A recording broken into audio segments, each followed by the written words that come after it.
In this video, we will point out the various components of the control valve. The front face of the control valve contains the display screen and the 4 keypad buttons used for programming the system. This is the inlet side view of the control valve where raw water enters the valve as indicated by the directional arrow. This is the side view of the power head. This is the drain line elbow connection, which houses the drain line flow control. This is one of the secure clips that keeps the valve body attached to the bypass valve. There's another clip on the other side of the control valve as well. This is a plug and secure clip that generally should not be removed. If necessary, it could be removed to help obtain a raw water sample from this port. This is the back side of the control valve showing the power head's backplate. There are 4 screws that keep the front display cover in place.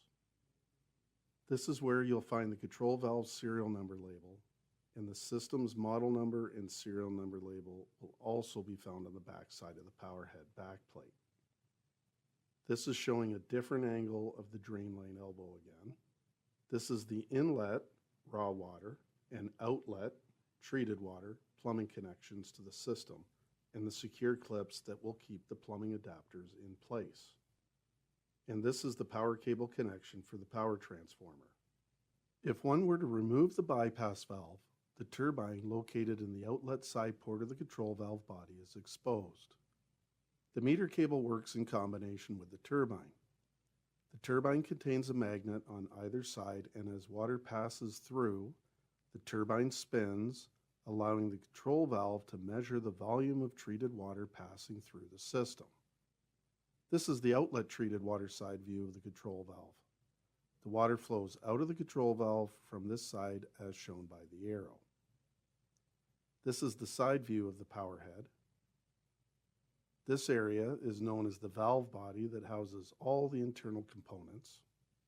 This is the other secure clip that keeps the valve body attached to the bypass valve. This is the brine line elbow, which contains the brine line flow control. This is where the injector set and screen will be found behind this injector cover. Here's another angle of the power connector. This is the other plug-in clip that generally should not be removed, but if it is necessary, could be removed to help obtain a treated water sample. This is another angle of the meter cable that measures the flow of water that passes through the system. And here we've arrived back to the front face of the control valve, and we have now seen all of the external control valve components. Visit us at www.canaturewg.com.